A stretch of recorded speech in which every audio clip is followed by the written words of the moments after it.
Hay 2 personas muertas y más de 20.000 afectados.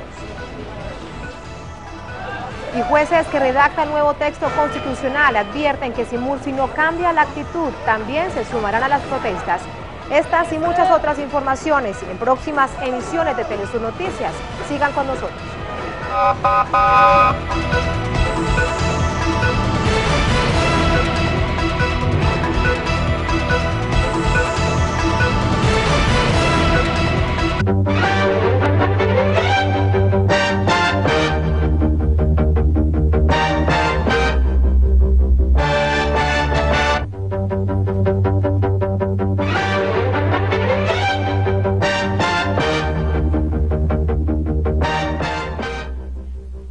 Salud amigos, tripulantes de nuestra querida, contaminada y única nave espacial. La misma que desde la última vez que nos vimos por estos medios ha dado otra vuelta sobre su eje imaginario y por supuesto sigue generando acontecimientos en pleno desarrollo. Hay cosas muy interesantes hoy en ella, pero la pauta hoy cambia, porque hoy es aniversario, el 27 de noviembre de 1992, cuando la Fuerza Aérea Venezolana, es decir, el arma más joven de los 4 componentes, prácticamente, no la más joven naturalmente, va a cumplir más de 90 años próximo. No vamos a dar la fecha exacta porque este programa va a tener validez permanente.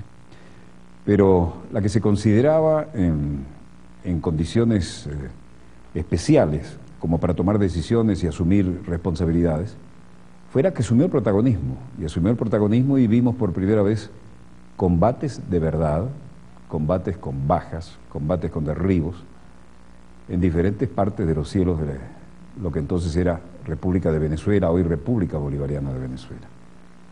De manera que, a diferente escala de lo que hoy les mostramos en toda nuestra querida, contaminada y única, hoy vamos a hacer memoria, vamos a rendir homenaje a todos aquellos que se jugaron la vida en los cielos de la patria para buscar un cambio a las muy discutibles políticas económicas con enormes costos sociales que se llevaban de calle todas las expectativas con un requete paquetazo neoliberal en esa época.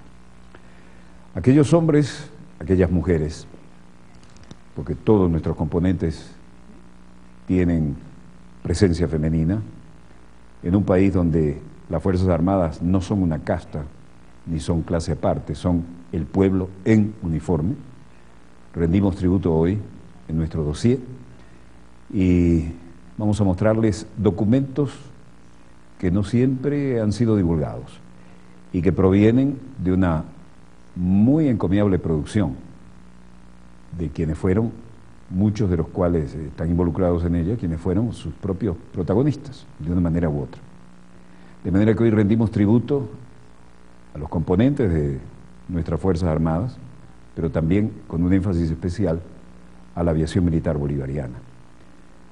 Por lo demás, esto es para compartir, para grabar, si pueden grabarlo, porque verán testimonios muy poco frecuentes de ver en esta sucesión, con esta cronología y con esta emoción con que se recuerdan esos eventos que también en los aires cambiaron la historia de la República Bolivariana de Venezuela. De manera que lo que podemos compartir hoy con ustedes probablemente sea la primera vez que lo veamos y, sin más preámbulos, señor director, veamos los acontecimientos en pleno desarrollo.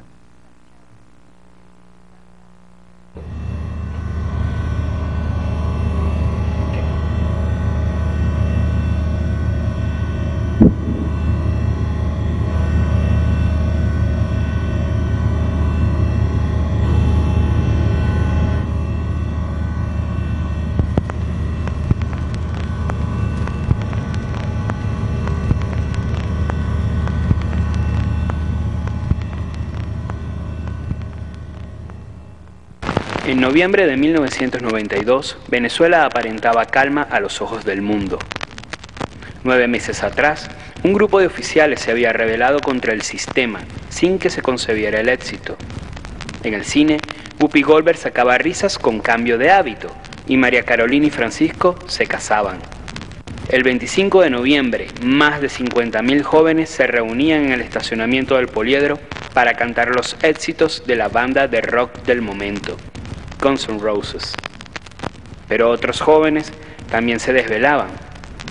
En horas arriesgarían sus vidas por una idea. Este es el lado B de esa historia.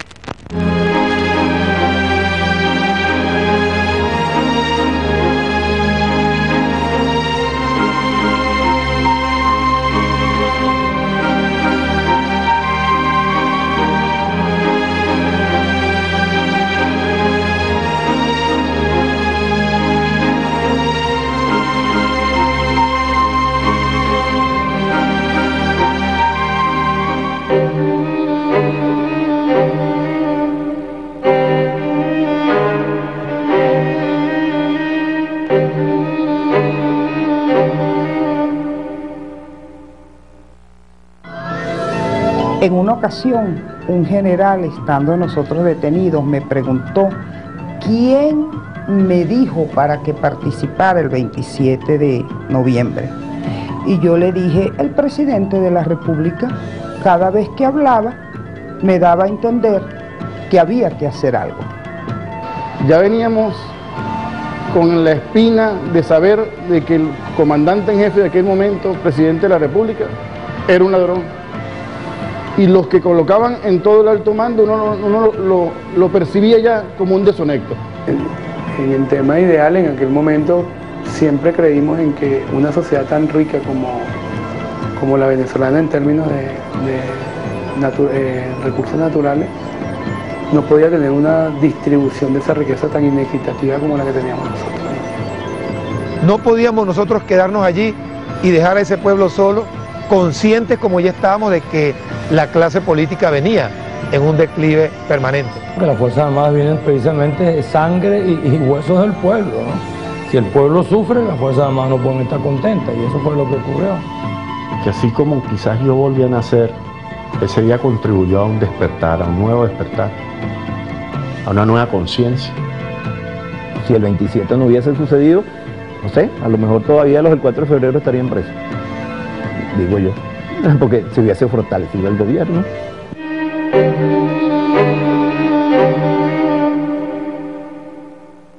Esto comienza en la década de los 70, ¿no? Ni siquiera yo había ingresado a la escuela, ¿no? En esa época, quien de alguna manera comienza a darse cuenta que ocurre algo dentro de la Fuerza Armada que no está bien, es el presidente Chávez y la generación de él, conforme al movimiento de MBR-12. Bueno, creo que tendríamos que remontarnos, para no ser tan larga la historia, al año 83, cuando el bicentenario natalicio Libertador, que comenzamos a reunirnos un grupo de oficiales en el seno de las Fuerzas Armadas y un poco a expresar nuestro descontento por el gran deterioro moral, ético, político que había tanto en el seno de las Fuerzas Armadas como a nivel nacional. En realidad pues ya venía surgiendo, emergiendo pues digamos del universo militar muchos lamentos, muchas quejas por conductas pues no solamente dentro de la misma institución, sino también en el mundo político, es decir, los engaños, etc. Hicimos un primer encuentro, una primera reunión, sería el año 84, 85, en donde ya empieza a tomar forma orgánica un grupo de militares de las distintas fuerzas, Fuerza Aérea y Ejército, que posteriormente en una gran asamblea que se hizo allá en Las Delicias, en Maracay, detrás del zoológico de Maracay, se conformó lo que se llamó el primer directorio del Movimiento Bolivariano Revolucionario 200, en donde, conformado un triunvirato que conducían Hugo Chávez, Francisco Arias y mi persona, se creó un gran Estado Mayor, en donde participaron un conjunto de oficiales y muchachas oficiales de la Fuerza Aérea y del Ejército, y de esta manera pues se comienza a trabajar de manera mucho más orgánica para un plan que íbamos a llevar adelante en algún momento determinado, en algún momento político determinado. El Gocho gana por segunda vez en el 88. Fama internacional y altísima popularidad nacional tiene al asumir el poder. A la denominada coronación asisten 20 jefes de Estado. Accedo por segunda vez a la presidencia de la República. El 27 de febrero, cuando se da el Caracazo, creo que crea una ruptura en la visión que se venía teniendo, ¿no? Y nos comprometemos así con la historia futura de Venezuela, a que este era un paso que teníamos que dar para salvar a Venezuela de esta coyuntura tremenda que estamos viviendo. De manera que ir al Fondo Monetario Internacional no es una opción, es la única opción que tiene un país que agotó sus reservas internacionales.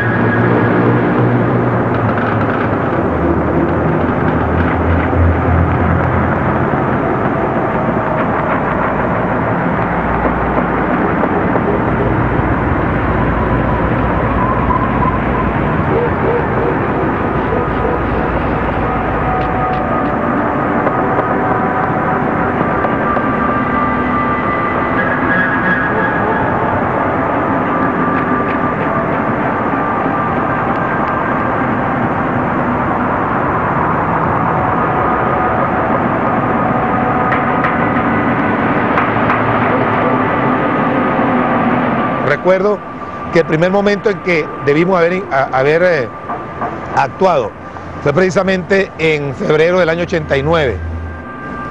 Bueno, el pueblo sale a la calle y quien lo reprime son las Fuerzas Armadas, entonces se llega a la conclusión que no hay forma de transformar las Fuerzas Armadas, sino que transforman la sociedad, ¿no?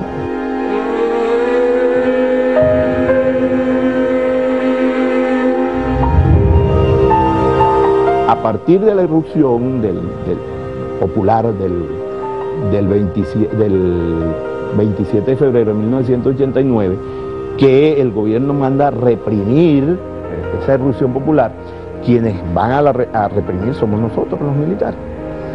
Y es allí donde nosotros nos damos cuenta que estamos reprimiendo a los mismos familiares, porque tú estás reprimiendo allá al pueblo y estás reprimiendo en los barrios.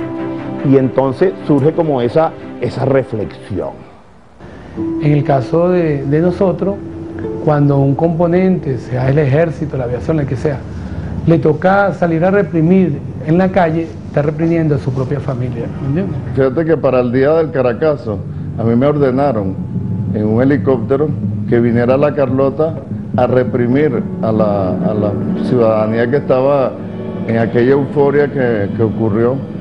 Y la orden que me dieron fue que disparara a quien estuviera saltando la cerca de la comandancia. Orden que yo por supuesto no cumplí, porque era como dispararle a mis vecinos, dispararle a mis hermanos. Y esa orden no la cumplí. Yo regresé sin el cumplimiento de una orden. Entonces uno se empieza a hacer la pregunta, es que yo estudié la carrera de las armas para atacar al pueblo, para atacar a mis mismos conciudadanos. Nos mandaron a hacer patrullaje por Maracay y yo me fui a la urbanización San Bernardo, donde vivía, y en donde Hugo Chávez era mi vecino. Vivía él allí con su primera esposa, con Nancy, y cuando yo llego a la casa de Nancy, yo le toco la puerta, cuando veo que la puerta la abre el propio Hugo Chávez, coño, le pregunto que qué pasó, pues, que hacía él allí en la casa. Me dice, coño, estoy de reposo porque tengo una lechina muy fuerte. Y yo le dije, coño, pelamos ese boche, le dije, porque este era el momento que nosotros teníamos que insurgir. Y él me agarra por los hombros y me dice, no solo lo pelamos, me dice, sino que acaban de matar al Catiri Acosta Carles. ¡Ay, mataron al Catiri Acosta Carles! Acosta Carles, la tormenta de los pueblos se desató por las calles, no quedaba nada. Coño, que era nuestro compañero, nuestro camarada, que había iniciado con nosotros también este proceso. Y bueno, yo particularmente pues sentí ganas de llorar en ese momento, me retiré y simplemente Hugo me dice, bueno, esperemos el momento adecuado para que la Fuerza Aérea se incorpore.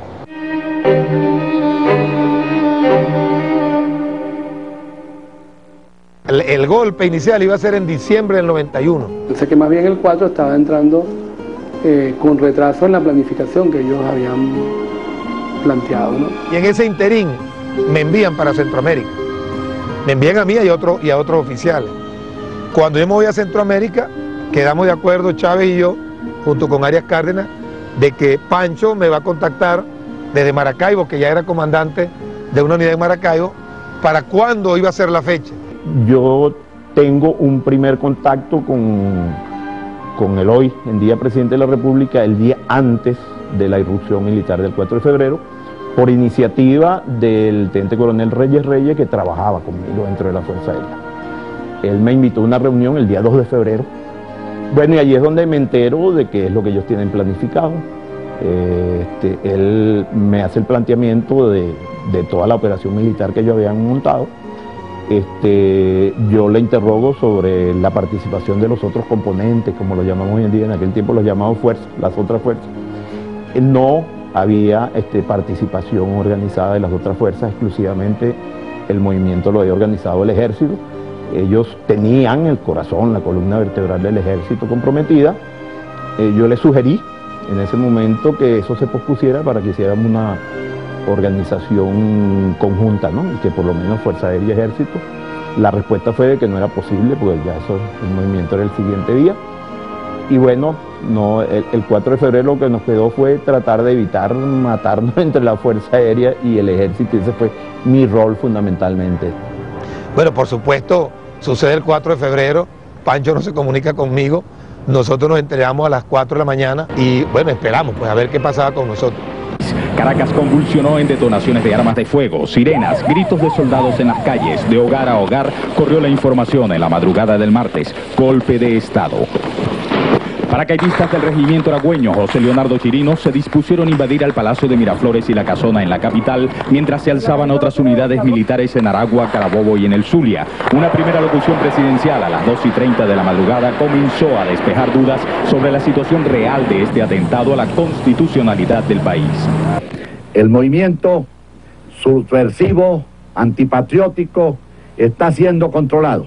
Los comandos de las Fuerzas Armadas están tomando las medidas del caso. Hablé con Carlos Andrés Pérez esta mañana, como a las 2:30 de la mañana, quizás un poco después, y después hablé con el presidente Gaviria de Colombia, media hora después. Les garanticé a ambos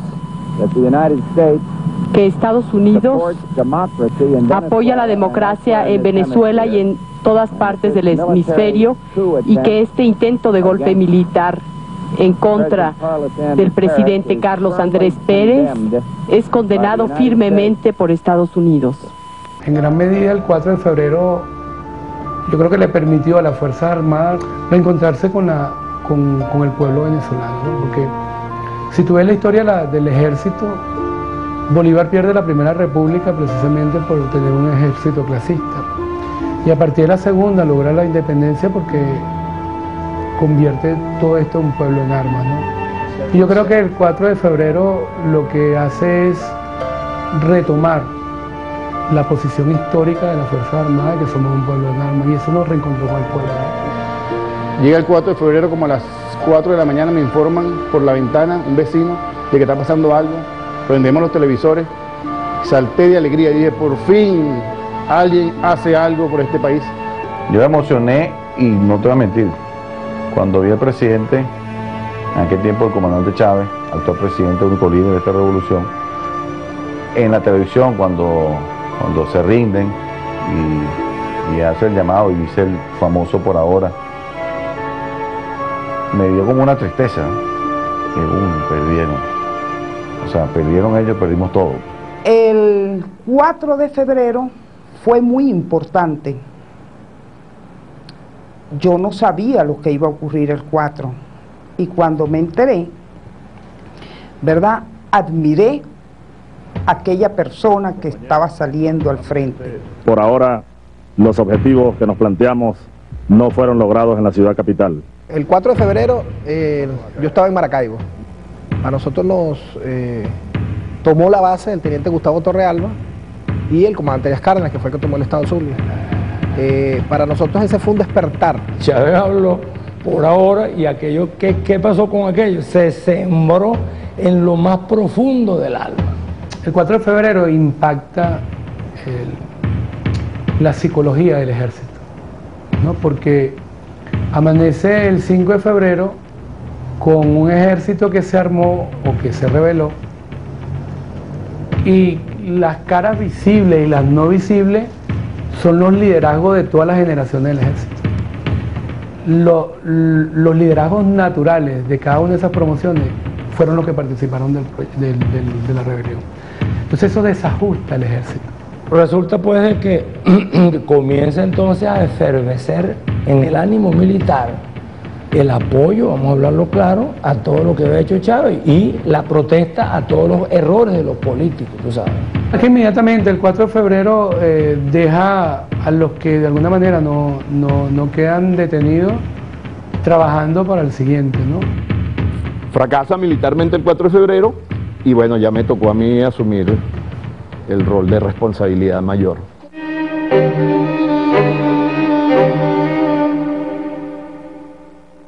Lo cierto es, chicos, que, bueno, comienza entonces a crecer el malestar. Donde quiera que uno llegaba era viva Chávez. Yo llegaba a cualquier parte por ahí y la gente, ¡oh, viva Chávez! Ya aquello era indetenible. A cualquiera que lo invitaran a participar, participaba. Los que no participaron fue porque no estaban en el momento, muchos no estaban en el momento, eran pocos los que le decían vamos a participar y dijeran que no. Porque ya era una situación que era insostenible. Varios oficiales empezaron a decir, mira, van a hablar contigo, y así me iban encaminando hasta que habló conmigo el coronel Garrido. El coronel Garrido habló conmigo y me dijo qué es lo que está sucediendo y qué es lo que se iba a hacer. Lo cierto es que entonces va creciendo el malestar. Me llama Cabrera y nos reunimos con Visconti y bueno, echamos, como dice, en el sartén pues, todos los elementos para cocinar el nuevo golpe. Tratamos de integrar un movimiento lo más participativo posible, tanto en el campo civil como en el campo militar. Y es así como entonces no solamente está la Fuerza Aérea presente, sino que también se convoca a la Guardia Nacional, lo que había quedado del ejército del 4 de febrero, que quedó diezmado y dividido después del fracaso militar del 4 de febrero. La Fuerza Aérea sí, afortunadamente, la actuó masivamente.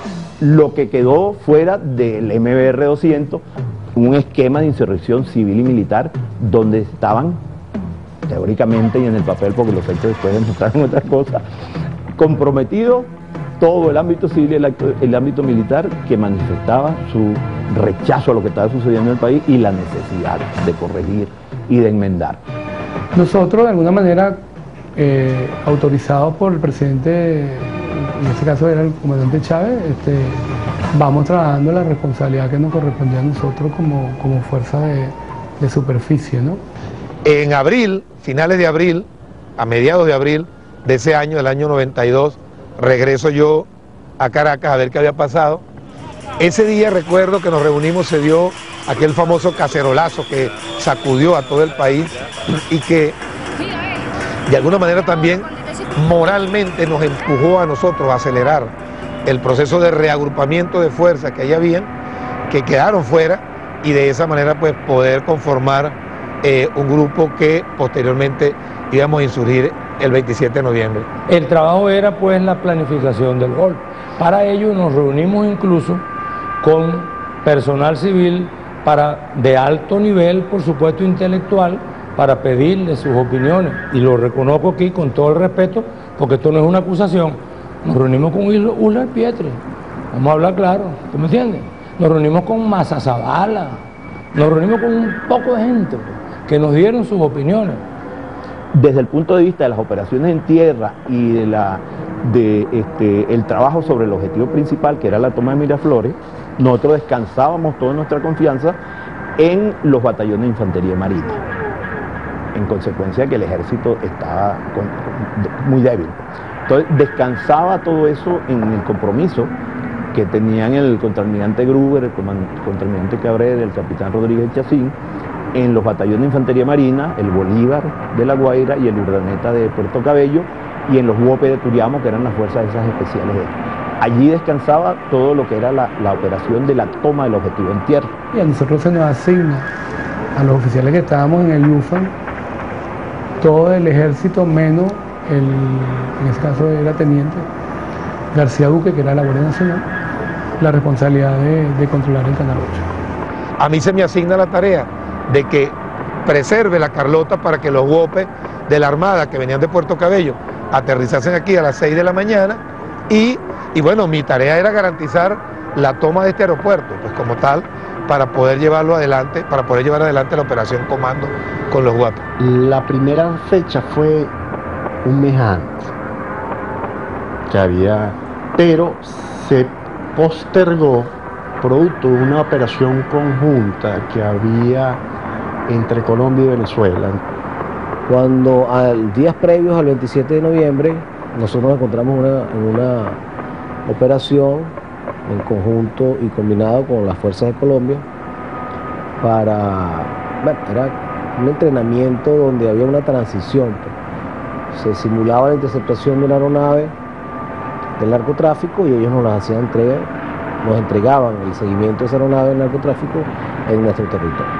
Estaban soportados por un avión radar de estos AWACS, digamos, que son los que tienen el plato arriba, que sirven como radares en la frontera. Era una operación conjunta, más que todo de práctica, ¿no? Entonces, una de las principales amenazas que tomaron en cuenta los líderes para ese momento era no permitir que estuviera ese avión presente, porque eso pudiese haber sido como un elemento que contribuyera a las fuerzas del gobierno para identificar o detectar las misiones o las operaciones que nosotros íbamos a tener. Entonces hubo que, por supuesto, tomar la decisión del 27 de noviembre, que como tú bien lo señalaste antes, estaba prevista para tiempo antes, incluso octubre, septiembre. Llegó ese noviembre, esperábamos el tal día, los primeros días de noviembre, ese día va a ser. A los 3 días, ese día sí va a ser. Y no llegaba el día verdadero. Llegamos, nos alertábamos, no dormíamos esa noche esperando, ese día sí va a ser. Y no llegaba. El 26 de noviembre ocurre una situación bien extraña. Estamos nosotros todos en la base Libertador. Nuestra base de operación es Maracaibo, pero nosotros estamos en la base Libertador. Producto que íbamos a participar el 10 de diciembre en el aniversario. Entonces nos habíamos desplegado para Maracay a hacer las prácticas del 10 de diciembre. Nosotros no sabemos que va a haber un golpe de Estado. Eso se decidió como una semana antes, menos de una semana. Lo decidimos allá en el CCT, una reunión que tuvimos ahí. En esa reunión se decide el 27 de noviembre. Nos damos cuenta históricamente que la Fuerza Aérea actúa masivamente. Además de la certitud que nosotros logramos cuando se seleccionó el día de la insurrección, que correspondió con el día donde todos los medios aéreos estaban concentrados en la base aérea del Libertador para la última práctica, ¿no? Era la última práctica para la conmemoración, el acto conmemorativo de la Fuerza Aérea. Evidentemente lo que estamos viendo no tiene precedentes en las pantallas de nuestros televisores y es un trabajo del cual hablaremos detalladamente sobre quiénes son los meritorios responsables de esta producción. Pero queremos hacer un poquito de historia en este sentido. Durante más de 80 años, la aviación militar venezolana conmemoró su día aniversario el 10 de diciembre. ¿Por qué esto? Porque allá en 1920, durante la dictadura del general Juan Vicente Gómez, fue en esa fecha que volaron los primeros aviones militares que habían llegado al territorio nacional. Luego, ha habido algunas gestas interesantes. Fue durante la celebración de los 89 años de la aviación militar bolivariana, celebrado en la rampa de operaciones de la base aérea Libertador, BAEL, en 2009, cuando el presidente de la República, el teniente coronel Hugo Chávez Frías, firmó el decreto 7102, que instituye el 27 de noviembre como Día del Componente Aéreo Venezolano. Antes hablábamos de fuerzas, ahora hablamos de componentes. Doctrina nueva. Y el 27 de noviembre será el Día de la Fuerza Aérea Venezolana, la Fuerza Aérea Revolucionaria Patriota, mas nunca estará subordinado a intereses imperialistas ni a otro interés que no sea el interés nacional, dijo textualmente en esa oportunidad el jefe del Estado. Inicialmente había sido el 10 de diciembre y ahora tal día como hoy. ¿Por qué? Porque constituye el cambio de paradigmas sobre doctrinas, fines y procedimientos. Ha llegado el momento de hacer un corte. Volveremos con más de este interesantísimo documental del cual hablaremos luego respecto a quiénes son los brillantes productores y creadores de este testimonio. Antes, los protagonistas escribían la historia. Ahora pueden hacer de ella un audiovisual como este, que no tiene menor valor que la escritura. Ya volvemos.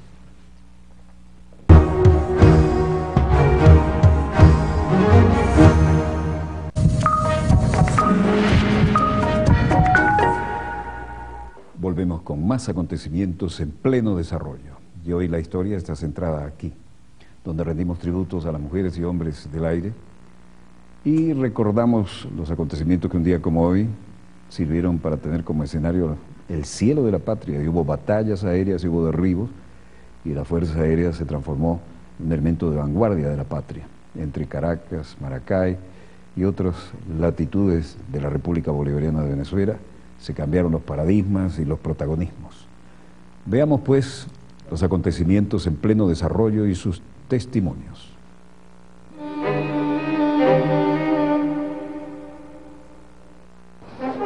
El video. Nosotros filmamos un video, preparamos un video, por supuesto, donde estábamos participando quienes éramos los voceros de los 4 componentes de la Fuerza Armada.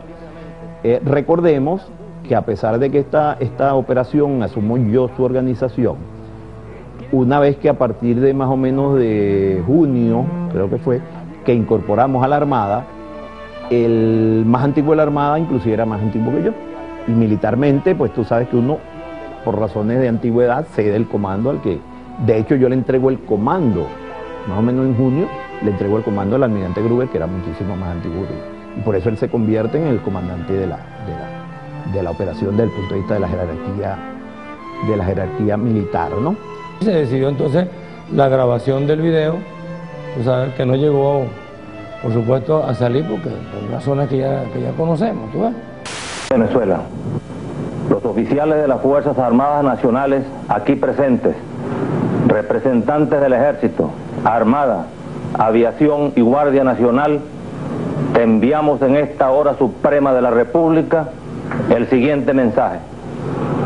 Los acontecimientos que en estos momentos están desarrollándose en todo el territorio nacional son el epílogo de una lamentable situación donde las Fuerzas Armadas aceptan el llamado del pueblo para deponer un régimen de gobierno que traicionó el compromiso sagrado de servir a la nación que le llevó al poder.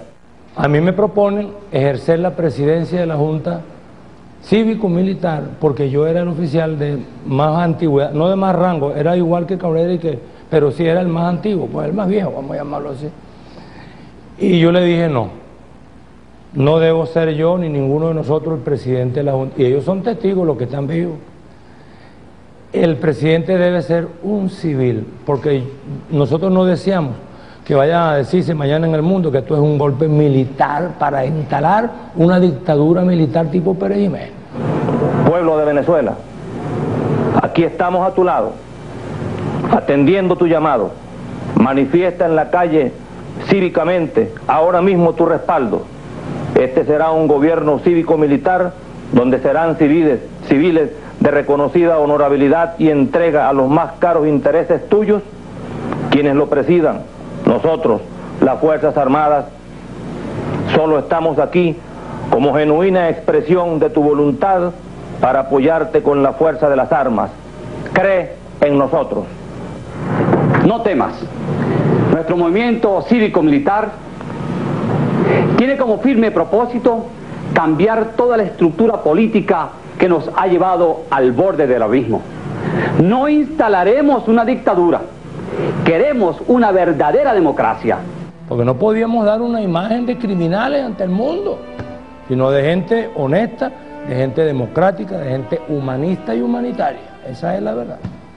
Cuando se decide la filmación del video nuestra, de quienes estábamos al frente del comando de la operación, yo personalmente sugerí e insistí en que eso no podía ser grabado con mucha antelación por razones de seguridad. Hubo intención de grabarla mucho antes y yo particularmente opiné que no por razones de seguridad. Lo cierto es que lo grabamos como 2 días antes, creo, 2 o 3, cuando ya habíamos decidido en qué día se iban a desarrollar las operaciones. Los aviones que hoy estás viendo y estás oyendo surcar los cielos de la patria y los cielos de Caracas, son los aviones de los venezolanos, los aviones de nuestra Fuerza Aérea, los que están hoy al servicio de la reivindicación de la verdadera democracia en Venezuela. Y conjeturo yo, porque todavía pues nadie se ha parado a decirme definitivamente esto así, que acuérdate que la figura que ya representaba un liderazgo, aun cuando no estaba físicamente presente, en la masa poblacional venezolana era el comandante Chávez. Y entonces mi conjetura es que ellos, partiendo de eso, teniendo el video en las manos, y partiendo de la apreciación de que el liderazgo que está sembrado en las masas, en la calle, es Hugo Chávez, vieron como una ventaja que apareciera la figura de Hugo Chávez.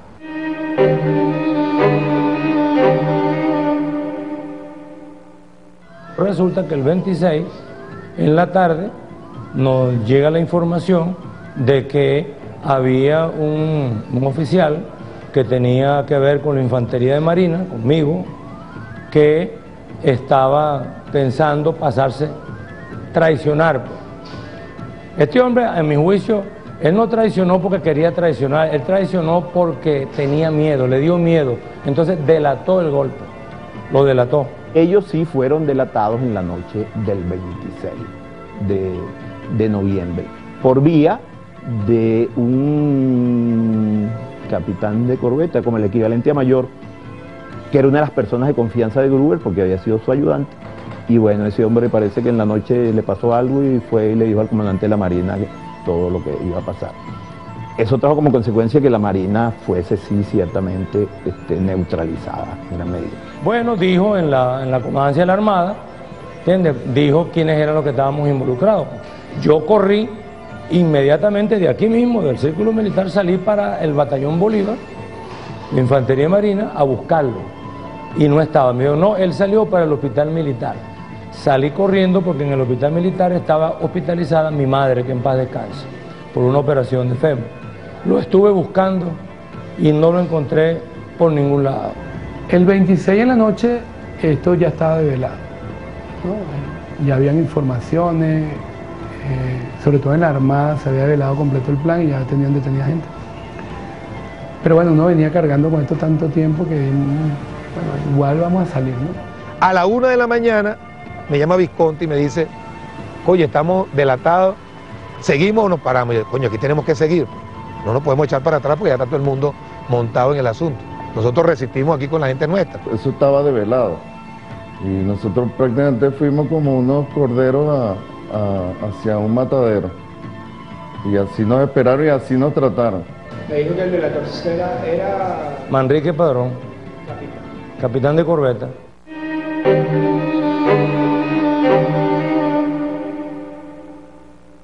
Quien dirigía esa operación era el capitán Valera Rumbo. Él era oficial del Regimiento de Comunicaciones que tenía vida en Fuerte Tiuna. Y bueno, la causa R participa con nosotros en la toma del canal. A 5:15 arrancamos hacia el canal 8.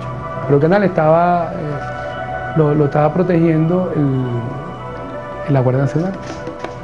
Entonces, en ese momento no existían las rejas que tiene el canal, era una reja muy liviana. Y de hecho el jeep tumba la reja. Y ellos entran y se produce un enfrentamiento. Y en ese enfrentamiento es que muere un señor de seguridad del Canal 8 que lamentablemente muere ahí, ¿no? Ahí hubo un problema con un tema, un video que también ha sido muy discutido dentro de todo esto, ¿no? Cuando el grupo que entra al canal, que lo dirige el capitán Valera, lleva un video que ya había grabado el presidente Chávez. Se había quedado que una vez que se entrara al canal se iba a entregar un video, que es el video donde está habla, me imagino yo, Visconti y los almirantes.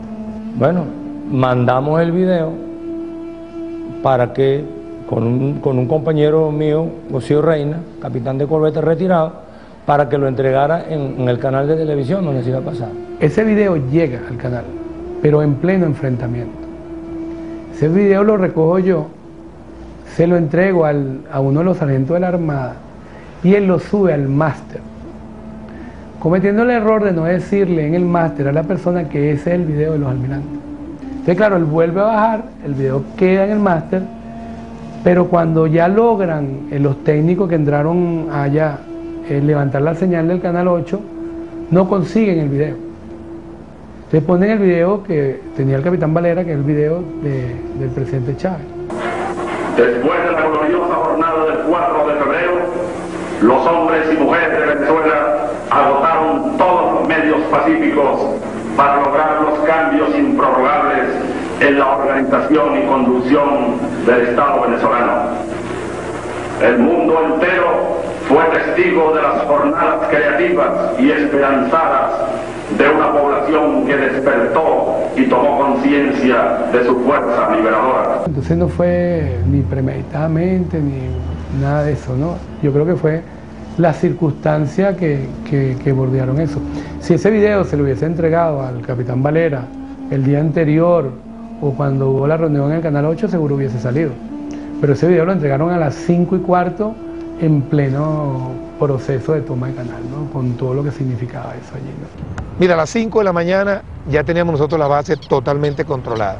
Y comenzamos nosotros a recoger a todos los oficiales que estaban por allí y llevarlos al auditorio. Empezamos a aglutinar prisioneros, y prácticamente 320 personas metimos en el teatro ese día y nos atrincheramos en esta azotea esperando el ataque. Algunos oficiales que no logramos apresar en el auditorio, lo pusimos a la orden de la mayor Maricela Arévalo, que era la que resguardaba a los generales y a los coroneles allá abajo en el sótano donde los teníamos.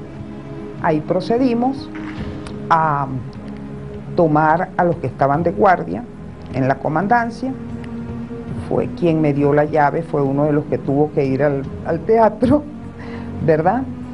Y empezaron a traer. A nosotros nos correspondió una acción bien delicada, que fue la captura de todos los escoltas del comandante general. Iba yo al mando iba comandado por el mayor Arroyo Mejía, quien es hoy esposo de la general Marixa Gamar. Y luego a mí me tocó también la custodia de algunos generales que llevaron allí. Nuestra primera misión de apoyo a la Infantería Marina era volar con 2 Hércules a Puerto Cabello y trasladar desde Puerto Cabello el batallón de Infantería Marina Urdaneta, que iba a ser el batallón de refuerzo del batallón de Infantería Marina Bolívar, que tenía la misión de tomar Miraflores. Nosotros debíamos trasladar desde Puerto Cabello hasta La Carlota al Urdaneta, y el Urdaneta ya enganchaba con el Bolívar para cumplir la misión principal, que era la toma del Palacio de Miraflores. Cuando aterrizan los 2 aviones y vacío, aquello fue como que nos habían echado todo el hielo del refrigerador en sí. Es ahí donde yo le digo a Fariñas y a Juan, mira, no tenemos tropa. La tropa de la Marina está develada, tenemos que echarle pierna a nosotros. Empezamos a ver la posibilidad de que la tropa nuestra lograse salir para hacer contacto con Rodríguez Chacín, que nos iba a esperar o en la Plaza Venezuela o allá cerca de Miraflores, pero nunca hubo contacto ni con Rodríguez Chacín, ni con la gente de Nedo Paz, ni Gustavo Lemois, que iban a estar por allá. No hubo contacto con nadie. Algunos compañeros civiles que aparecieron intentaron entrar por acá y los masacraron allí en la autopista. Otros lograron montarse acá en el elevado que va para Altamira y allí resistieron con cauchos y lanzaron cauchos a la autopista para que no pasaran los vehículos. Total que nosotros quedamos totalmente aislados, combatiendo con la gente de la DC que estaban acantonados acá en estas edificaciones, en estas paredes, que era donde nos allá en la, ¿cómo se llama? En el Cubo Negro, en la Torre Diamen, en el Cubo Negro, y habían francotiradores en la Torre Cero, que está acá, y en la Torre Británica, que desde allí nos estaban disparando, ¿no? Bronco, Bullón. Adelante, Bullón. Adelante, Bullón, adelante. Necesitamos refuerzo en el estacionamiento del CCT, ya que están disparando por la Alcabala. ¿Dónde? ¿En qué parte del estacionamiento? Estacionamiento del CCT. Voy a chequear el punto. Salió que haga un pasaje seco primero. ¿Confirme? Porque están disparando para que visualicen arriba del estacionamiento del CCT que están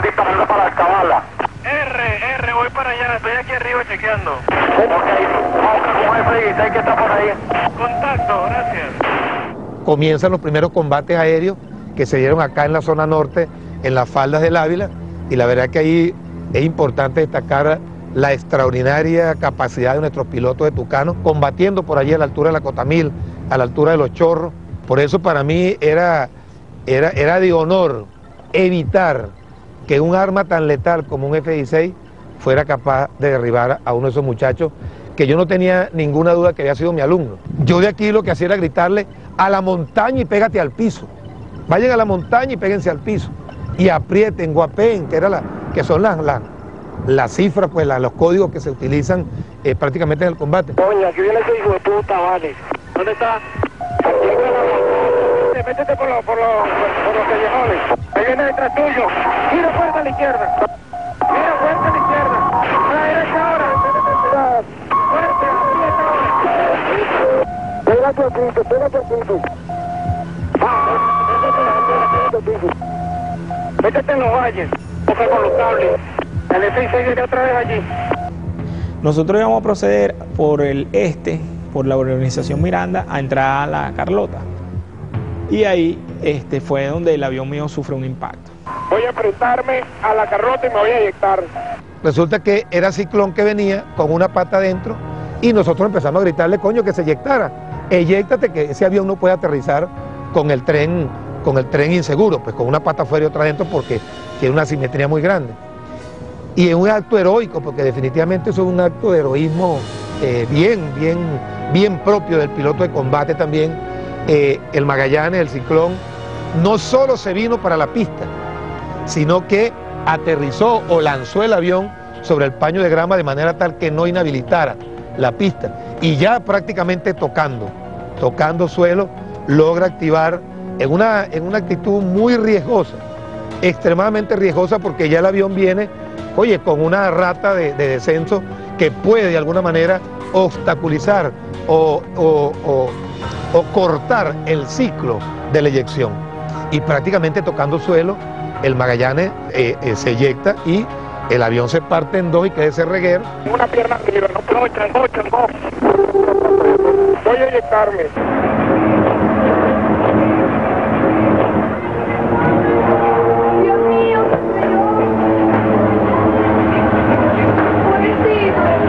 En ese momento le damos instrucciones al negro Seija, que andaba paseando para arriba y para abajo con un misil antitanque que teníamos, el único que teníamos, y no sabíamos cómo se disparaba, a que recogiera al teniente Magallanes.